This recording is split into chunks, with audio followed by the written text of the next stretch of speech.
폭우 속에서 절박한 저먼 셰퍼드 어미가 갓 태어난 새끼를 부드럽게 입에 물고 나선 이 차로 뛰어들어 모두를 놀라게 했다. 그녀가 왜 그를 선택했는지, 그리고 그녀의 부드러운 입에 무엇이 있었는지 알게 되었을 때 온 마을은 말을 잃었다. 이 놀라운 실화는 모성 본능과 예상치 못한 발견으로 이 멋진 동물들에 대해 당신이 알던 모든 것을 다시 생각하게 할 것이다. 비가 무자비하게 내리던 밤, 35세의 김민수 물리치료사는 서울 강남병원에서 늦은 교대를 마치고 퇴근했다. 긴 근무 시간은 늘 피곤했고 오늘은 특히 더 힘들었다. 밤 11시 40분 직원 주차장을 빠져나오며 그는 텅 빈 아파트로 돌아가는 생각뿐이었다. 빗줄기가 앞유리를 때리며 와이퍼가 힘겹게 움직였다. 민수는 강남의 옛 공업지구를 지나가는 지름길을 택했다. 이곳은 몇 년 전 공장이 문을 닫으며 거의 버려진 동네였다. 우산을 깜빡한 날이라니. 민수는 깊은 웅덩이를 피해 속도를 줄이며 중얼거렸다.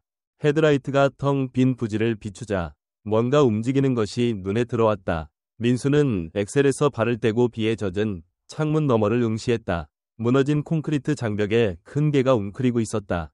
폭우 속에서도 저먼 셰퍼드라는 걸 알 수 있었다. 완전히 젖은 모습이었다. 하지만 민수가 차를 늦춘 이유는 개가 입에 물고 있는 작은 창백한 물체 때문이었다. 차가 다가가자 개의 고개가 획 들렸다. 비는 비에도 불구하고 쫑긋했다. 민수는 개가 도망갈 줄 알았다. 하지만 놀랍게도 저먼 셰퍼드는 갑자기 차를 향해 돌진했다. 민수는 브레이크를 세게 밟으며 외쳤다. 상황을 파악하기도 전에 개는 미친 듯이 차를 맴돌며 운전석 창문 너머로 지능적인 눈빛을 고정했다. 본능적으로 민수는 창문 버튼을 눌러 살짝 내렸다. 그 작은 틈이 전부였다. 셰퍼드는 운동선수처럼 정확하게 머리와 어깨를 틈으로 밀어넣으며 창문을 몸무게로 더 내렸다. 민수는 젖은 개가 차 안으로 기어드는 바람에 놀라 뒤로 물러섰다. 놀랍게도 개는 입에 물린 소중한 물건을 떨어뜨리지 않았다. 민수가 반응하기도 전에 셰퍼드는 조수석에 올라 진흙투성이 몸으로 시트를 적셨다. 하지만 그의 시선을 사로잡은 건 더러움이 아니라 개가 입에 물고 있는 것 때문이었다.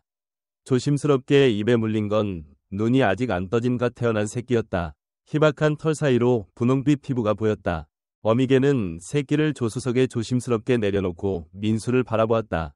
그 강렬하고 의도적인 눈빛에 민수는 히터가 풀가동 중임에도 오싹함을 느꼈다. 도움이 필요한 거지? 그는 방금 일어난 일을 믿을 수 없으며 속삭였다. 셰퍼드는 눈을 떼지 않고 새끼를 코로 부드럽게 밀었다. 새끼는 약하게 꿈틀거리며 비 소리에도 들릴까 말까 한 소리를 냈다. 그 순간 사람과 동물 사이에 언어를 초월한 이해가 오갔다. 이건 우연이 아니었다. 이 어미는 민수를 특별히 선택해 나선 이 차에 뛰어드는 위험을 감수하고 가장 소중한 것을 맡긴 것이다. 민수의 첫 본능은 24시간 운영되는 응급동물병원으로 달려가는 것이었다. 새끼는 매우 연약해 보였고 어미 셰퍼드는 지쳤지만 새끼와 민수를 번갈아 보며 선택이 옳았는지 평가하는 듯했다. 괜찮아. 민수는 부드럽게 말하며 차를 출발시켰다. 도움을 구할게. 운전하며 민수는 동물병원에 전화해 어색하게 상황을 설명했다. 셰퍼드는 새끼 옆에 보호하듯 누웠지만 민수와는 놀라운 절제를 보이며 거리를 유지했다. 그러니까 개가 새끼를 물고 차에 뛰어들었다고요? 접수원이 믿기 힘들다는 투로 물었다. 이상하게 들리겠지만 맞아요. 민수는 답했다. 새끼가 아주 어리고 눈도 안 떴어요. 비에 젖어서 저체온증이 걱정됩니다. 20분 뒤 민수는 병원 주차장에 도착했다. 이제 어미가 패닉하지 않도록 두 동물을 병원 안으로 데려가는 게 문제였다. 놀랍게도 셰퍼드는 목적을 이해한 듯했다. 조수석 문을 열자 도망치거나 공격성을 보이지 않았다. 대신 새끼를 부드럽게 물고 민수를 기대하며 기다렸다. 너도 같이 들어가야 해. 민수는 개에게 직접 말하는 게 어색하지 않게 느껴졌다. 둘 다 검진받아야 해. 개는 병원으로 따라오며 직원들의 놀란 시선을 끌었다. 야간 수의사 이지연 박사는 그들을 진찰실로 안내하며 잠시 놀란 표정을 감추지 못했다. 이런 경우는 처음 봐요. 그녀는 인정하며 어미개가 지시대로 새끼를 진찰대에 조심스럽게 올려놓는 모습을 보았다. 길고양이들은 새끼가 있을 때 보통 사람을 완전히 피하죠. 이지연 박사의 새끼 검진은 첫 놀라움을 드러냈다. 이 새끼는 2-3일밖에 안 됐어요. 그녀는 설명했다. 근데 신체적 특징이 뭔가 이상해요. 그녀는 조심스럽게 새끼를 살피며 미간을 찌푸렸다. 뭐죠? 민수가 그녀의 혼란을 눈치채고 물었다. 털 색깔, 얼굴 구조. 이지연 박사는 당황한 표정으로 올려다보았다. 이건 점원 셰퍼드 새끼가 아닌 것 같아요. 민수는 어미개를 보았다. 그녀는 진찰을 집중적으로 지켜보며 놀라울 정도로 참을성 있고 경계하는 태도를 유지했다. 하지만 분명 어미예요. 얼마나 보호적인지 보세요. 몇 가지 측정과 간단한 검사를 해볼게요. 이지연 박사는 말했다. 새끼는 확실히 탈수 상태라 즉각적인 처치가 필요해요. 수의사가 새끼에게 수액을 투여하는 동안 이지연 박사는 민수를 한쪽으로 데려갔다. 이건 입양 살해일 가능성이 있어요. 그녀는 조용히 설명했다. 가끔 일어나는 일이에요. 수유 중인 어미가 다른 품종의 고아 새끼를 받아들이는 경우가 있죠. 그러니까 셰퍼드가 이 새끼의 친어미가 아니라고요? 민수는 정보를 처리하느라 애썼다. 생물학적으로는 아니에요. 이지연 박사는 답했다. 하지만 분명히 어미 역할을 맡았죠. 진짜 질문은 이 새끼가 뭔지예요? 다음 1시간은 직원들이 새끼를 안정시키고 어미 셰퍼드의 상태를 살피는 데 바빴다. 어미는 심하게 영양실조였지만 새끼에게 젖을 먹이고 있었고 그 헌신에 노련한 병원 직원들도 감동했다. 민수는 대기실에서 연락처를 남기고 초기 치료비를 부담하기로 한 뒤 놀라운 일련의 사건을 곱씹었다. 길고양이가 어떻게 새끼가 위료 도움이 필요하다고 판단하고 잠재적 도우미를 찾아 믿을 수 없는 위험을 감수하며 차에 뛰어들었을까. 그것도 생물학적으로 자신의 새끼가 아닌 아기를 위해. 이지연 박사의 돌아옴이 그의 생각을 방해했다. 그녀의 표정은 중요한 소식을 암시했다. 둘 다 안정됐어요. 그녀는 시작했다. 그리고 아주 놀라운 걸 확인했어요. 그녀는 어떻게 말할지 고민하는 듯 잠시 머뭇거렸다. 점원 셰퍼드가 돌보는 이 새끼, 강아지가 아니에요. 민수는 그녀를 바라보며 순간적으로 말을 이해하지 못했다. 강아지가 아니라고요? 그럼 뭔데요? 예비 검진과 야생동물 전문가와의 상담을 바탕으로 이지연 박사는 답했다. 이건 코요테 새끼로 보입니다. 그 말은 둘 사이에 충격적이고 깊은 함의를 남겼다. 이 길고양이 점원 셰퍼드는 고아 코요테 새끼 야생에서는 천적을 입양했을 뿐 아니라 필요할 때 인간의 도움을 구할 정도로 헌신적으로 생존을 책임졌다. 그럴 리 없어요. 민수는 속삭였지만 증거는 달리 말하고 있었다. 자연은 가끔 우리를 놀라게 하죠. 이지연 박사는 미소 지으며 답했다. 이제 문제는 다음에 어떻게 할 건가요? 아침이 되자 이 특별한 상의 소식이 병원 전체에 퍼졌다. 근무 아닌 직원들도 핑계를 대고 들르며 점원 셰퍼드와 그녀의 코요테 새끼를 보고 싶어 했다. 이제 직원들이 설이라 부르는 어미개는 놀라운 참을성으로 관심을 견디며 새끼를 위한 위료 처치를 허용했다. 대기실에서 잠을 자며 동물들을 버리지 않은 민수는 이지연 박사가 커피와 함께 업데이트를 가져오자 깨어났다. 코요테 새끼가 치료에 잘 반응하고 있어요. 그녀는 보고했다. 수분 상태가 좋아졌고 젖도 잘 먹어요. 설리도 음식과 보충제를 받아들이고 있고요. 이제 어떻게 되죠? 민수가 물었다. 야생동물에 대한 규정이 있겠죠? 이지연 박사는 고개를 끄덕이며 진지해졌다. 야생동물 당국과 상의했어요. 보통 고아 코요테 새끼는 허가받은 재활시설로 옮겨져 결국 방사되죠. 하지만 이 새끼는 서리와 유대가 형성됐잖아요. 민수는 이미 이 특이한 가족을 보호하고 싶었다. 맞아요. 야생동물 전문가는 이 단계에서 분리하면 새끼에게 치명적일 거라고 믿어요. 너무 어려서 손으로 키우기엔 위험이 크죠. 서리가 성공적으로 젖을 먹이는 건 놀라워요. 임시 위탁 가정이 필요해요. 이지연 박사는 설명했다. 적어도 영구적인 해결책을 찾을 때까지. 야생동물 센터는 새끼가 크면 데려갈 수 있고 서리는 건강해지면 입양 프로그램에 들어갈 수 있어요. 민수의 이성적인 머리는 이게 끔찍한 아이디어라는 이유를 나열했다. 아파트 임대 계약은 애완동물을 금지했고 근무 일정은 빡빡했으며 개는커녕 야생동물을 다룬 경험이 없었고 코요테를 일시적으로라도 키우는 법적 문제도 있었다. 하지만 서리가 그의 차를 의도적으로 선택하고 소중한 입양 새끼를 맡긴 기억을 떨칠 수 없었다. 그 지능과 판단력은 존중받을 가치가 있었다. 제 아파트는 애완동물을 못 키워요. 그는 마침내 말했다. 하지만 누나 집이 여기서 15분 거리에 있고 마당에 울타리가 있어요. 누나는 지금 3주간 제주도에 부모님 뵈러 갔어요. 제가 집을 관리할 열쇠가 있어요. 이지연 박사의 표정이 밝아졌다. 임시 위탁으로 완벽할 수 있겠네요. 모든 물품과 위료 지원은 저희가 제공할게요. 2시간 뒤 여러 서류에 서명하고 수유 중인 개와 신생 코요테 돌보기에 대한 속성 강의를 받은 민수는 깨끗이 목욕한 서리를 조수석에 태우고 누나 집으로 향했다. 코요테 새끼는 이제 적절히 수분과 영양을 공급받아 온도를 유지하는 특수 캐리어에 있었다.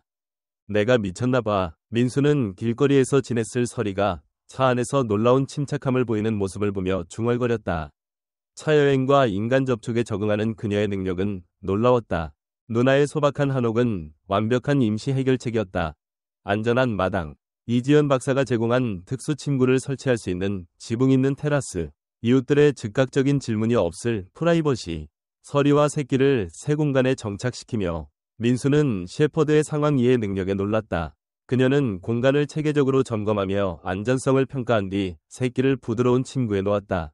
이건 임시야. 민수는 그녀에게 물과 이지연 박사가 준 특수 사료를 준비하며 말했다. 며칠만 더 영구적인 해결책을 찾을 때까지. 서리는 비 속에서 처음 그의 시선을 사로잡았던 지능적인 눈으로 그를 바라보며 새끼 옆에 누웠다. 놀랍게도 감사처럼 보이는 눈빛이었다. 그날 밤 누나의 소파에서 잠을 자며 민수는 이 뜻밖의 만남이 그들의 삶을 어떻게 바꿀지 궁금했다. 일주일이 지나며 민수는 서리와 이제 테오라 불리는 코요테 새끼를 돌보기 위해 근무 일정을 조정했다. 누나의 집은 그의 임시 거처가 되었고 이 특이한 쌍을 돌보는 데는 끊임없는 주의가 필요했다. 이지연 박사는 이틀마다 방문하며 그들의 진행에 놀라움을 표했다. 둘 사이의 유대는 정말 놀라워요. 그녀는 서리가 테오를 먹인 뒤 부드럽게 닦아주는 모습을 보며 말했다. 개를 다른 새끼를 입양하는 경우는 가끔 있지만 이렇게 헌신적인 종간 양육은 정말 특별해요. 민수는 이 드라마틱하게 그의 삶에 들어온 품위 있는 셰퍼드에게 점점 애착을 느꼈다. 누나가 돌아오면 어떻게 되죠? 제 아파트는 애완동물을 못 키워요. 이지연 박사는 잠시 망설이다 생각을 공유했다. 이 독특한 상황에 대해 야생동물 전문가들과 상의했어요. 테오를 결국 야생으로 돌려보내려면 계획을 세워야 해요. 상의한 재활사는 앞으로 2주 안에 둘 다 시설로 옮기길 제안했어요. 민수의 이성적인 머리는 이 계획의 지혜를 인정했다. 테오는 결국 포식자로 자랄 야생동물이었다. 서리는 완전히 회복되면 그녀를 돌볼 가족과 영구적인 집을 가질 자격이 있었다. 하지만 이렇게 함께하기 위해 싸운 이 특이한 가족을 분리하는 건 잘못된 것 같았다. 그날 밤 휴대폰으로 지역 뉴스를 보다가 알림이 눈에 띄었다. 강남역 근처 고급 주거지에서 공격적인 코요테 무리 출몰. 강남역은 민수가 서리를 발견한 공업지구 옆이었다. 그의 머릿속에서 이론이 형성되었다. 다음 날 아침 민수는 개인 휴가를 요청하고 이지연 박사에게 연락했다. 보여드리고 싶은 게 있어요. 그는 설명했다. 서리를 찾은 공업 부지에서 만날 수 있을까요? 2시간 뒤 그들은 이제 마른 부지에서 서리를 처음 만난 곳에 서 있었다. 그들은 체계적으로 주변을 탐색했고 결국 버려진 건물 뒤 콘크리트 슬래브 아래 조잡한 굴로 보이는 것을 발견했다. 다양한 크기의 신선한 발자국과 날카로운 가장자리에 걸린 털뭉치가 예상치 못한 이야기를 전했다. 여기에 여러 코요테가 있었어요. 이지연 박사는 증거를 살피며 말했다. 이 바위에 피가 묻어 있어요. 민수의 머릿속에서 조각들이 맞춰졌다. 서리가 그들과 싸웠어요. 그는 조용히 말했다. 서리는 테오가 약하거나 병들었다고 위협받았을 때 무리로부터 빼내 여기로 숨었어요. 급이 오는 밤 그녀가 더 이상 혼자 감당할 수 없다고 판단한 거예요. 이지연 박사는 천천히 일어나 손에 흙을 털었다. 맞다면 이건 모든 걸 바꿔요. 우리가 가장 지능적인 개에게도 잘 안 부여하는 도덕적 결정 수준을 보여주죠. 둘 다 삼촌의 양평 땅으로 옮기고 싶어요. 민수는 다음날 제안했다. 20에이커의 숲이 대부분이고 거의 안 쓰는 작은 오두막이 있어요. 테오가 그를 거부한 무리로부터 안전하게 자연스럽게 자랄 공간을 주고 서리도 함께 있을 수 있어요. 이 계획은 잠 못 드는 밤에 떠올랐다. 삼촌 박영우는 몇 년 전 사냥용으로 산 그 땅을 관절염 때문에 거의 방문하지 않았다. 땅은 양쪽이 구규림과 맞닿아 있고 나머지는 울타리로 둘러싸여 완벽한 타협점이었다. 통제된 자연환경. 서리는요? 이지연 박사가 물었다. 저먼 셰퍼드는 인간과의 교류와 적절한 보살핌이 필요해요. 저도 거기로 옮길게요. 민수는 새벽 3시쯤 내린 결정을 말했다. 병원이 제 아파트보다 그 땅에 더 가까워요. 야생동물 전문가들과 더 논의한 뒤 계획이 진행되었다. 삼촌은 이 특이한 상황에 흥미를 느끼며 흔쾌히 동의했다. 그 코요테가 이웃의 닭을 노리지 않게만 해. 그는 전화로 농담했다. 오두막은 상당한 청소와 기본 수리가 필요했고 민수는 휴일에 일을 처리했다. 준비 과정에서 서리는 다가올 변화를 이해하는 듯했다. 그녀의 행동은 미묘하게 변했고 차를 탈 때는 더 경계하며 새 땅을 방문할 때는 체계적으로 살펴 태호를 위한 잠재적 굴 위치를 의도적으로 계획하는 듯했다. 서리가 그의 차에 뛰어든 지 3주 만에 민수는 이사를 마무리했다. 아파트 임대는 동료에게 양도했고 필수 소지품은 오두막으로 옮겼다. 제주도에서 돌아와 상황에 놀란 누나는 태호의 진짜 정체를 비밀로 하기로 했다. 이지연 박사는 정착 다음 날 마지막 검진을 위해 추가 물품과 약을 가져왔다. 서리를 당신의 공식 반려동물로 등록했어요. 그녀는 테라스에서 서류를 작성하며 설명했다. 태호는 서리의 지켜보는 눈 아래 안전한 마당을 탐험했다. 태호는 공식적으로 시스템에 없어요. 야생동물 당국은 특이한 상황을 고려해 그가 완전히 자랄 때까지 이 땅 안에 머무른다면 모른 척하기로 했어요. 수의사가 떠나려다 멈춰서서 서리가 태호를 위험한 가시덤불에서 부드럽게 교정하는 모습을 보았다. 아시죠? 그녀는 생각에 잠겨 말했다. 제 경력 동안 이런 둘은 처음 봐요. 서리는 우리가 종종 놓치는 근본적인 걸 이해하는 것 같아요. 연민은 종이나 상황에 제한되지 않는다는 걸. 계절이 바뀌며 오두막 생활은 예상치 못한 리듬으로 자리 잡았다. 민수는 두 번째 침실을 홈오피스로 바꿔 주 2일 원격 근무를 했고 상사는 놀랍게도 이를 지원했다. 태호는 놀랍게 자라며 강아지 털이 어린 코요테의 독특한 색깔과 매끈한 털로 바뀌었다. 4개월이 되자 그의 본성은 점점 드러났다. 곤충 사냥 시 특징적인 돌진, 낯선 소리에 대한 경계, 흥분할 때 나오는 독특한 짖음. 하지만 설리의 영향도 뚜렷했다. 태호는 야생 코요테의 전형적인 인간 공포를 보이지 않고 설리의 지능적인 평가와 같은 시선으로 민수를 관찰했다. 그는 그녀의 행동을 많이 따랐다. 밥 시간에 참을성 있게 기다리기, 민수가 정한 경계 존중, 설리의 물건 가져오기 놀이를 흉내내며 작은 도구를 입에 물고 야외 일을 돕는 시도까지. 10월 위 상쾌한 아침, 민수는 설리의 다급한 짖음에 깨어났다. 평소 경계와는 달리 진짜 걱정을 나타내는 날카로운 소리였다. 밖으로 달려가 보니 설리는 동쪽 울타리에서 태호가 보이지 않았다. 그녀를 따라가다 민수는 떨어진 나뭇가지로 손상된 울타리 부분을 발견했다. 중형 동물이 빠져나갈 수 있을 정도의 틈이었다. 태호는 그 틈을 발견하고 처음으로 땅 밖으로 나간 듯했다. 설리는 큰 몸을 틈으로 억지로 밀어넣으려 하며 고통스러워했다. 민수는 재빨리 그녀의 리쉬와 응급 물품 배낭을 가져왔다. 몇 시간 동안 설리의 놀라운 추적 능력을 따라 거친 지형을 헤쳐갔다. 해가 지기 시작할 때 설리의 행동이 갑자기 변했다. 추적은 더 다급해졌고 그녀의 몸짓은 걱정에서 경계로 바뀌었다. 바위 능선을 넘자 아래 작은 공터에서 태호가 보였다. 하지만 어린 코요테는 혼자가 아니었다. 두 성체의 코요테와 긴장된 대치 중이었다. 민수가 개입 방법을 결정하기도 전에 서리가 나섰다. 숲에 울리는 강력한 짖음으로 그녀는 존재를 알리며 보호 의지를 뚜렷이 드러내며 비탈을 내려갔다. 태호는 즉시 대치에서 벗어나 그녀 곁으로 달렸다. 야생 코요테들은 몇 걸음 물러난 뒤 안전한 거리에서 호기심 어린 시선으로 서리가 태호를 다치지 않았는지 확인하고 그가 그녀와 민수 사이에 보호적으로 서는 모습을 지켜보았다. 몇 초간 태호는 움직이지 않고 퇴각하는 야생 코요테들을 바라보았다. 그러고는 의도적으로 돌아서 서리와 민수가 기다리는 곳으로 자신감 있게 집으로 이끌었다. 선택은 상황이 아닌 태호 자신이 한 것이었다. 1년 뒤 이지연 박사의 이 전례 없는 살해 연구는 전국 야생동물 전문가들의 주목을 끌었다. 이제 완전히 자란 태호는 그의 종의 훌륭한 예가 되었지만 서리와 민수에게 여전히 헌신적이었고 민수는 오두막으로 영구히 이사했다. 그 비오는 밤 1주년이 되는 이 봄 아침 태호가 사냥한 토끼를 민수 발치에 부드럽게 놓으며 접근했다. 보통 서리에게 가져가던 것을 민수에게 준 것이다. 이 선물을 인정하며 민수는 깨달았다. 태호는 그를 가족 구조에 의도적으로 포함시키며 무리 구성원에게 하듯 제공하고 있었다. 한때 낯선 이 차에 다른 종의 입양 새끼를 안고 뛰어든 이 저먼 셰퍼드는 즉각적인 위기에 대한 임시 해결책을 만든 것이 아니라 가족의 의미를 영구히 확장했다. 자신과 태호, 그리고 그 앞에서 펼쳐진 기적을 알아볼 만큼 통찰력 있는 인간을 위해 이 이야기가 당신의 마음을 움직였다면 채널을 구독하고 좋아요를 남겨주세요. 모든 생명체 간에 형성될 수 있는 놀라운 유대를 좋아하는 사람과 공유하세요. 때로는 가장 특별한 가족이 가장 예상치 못한 방식으로 만들어진다는 걸 기억하세요.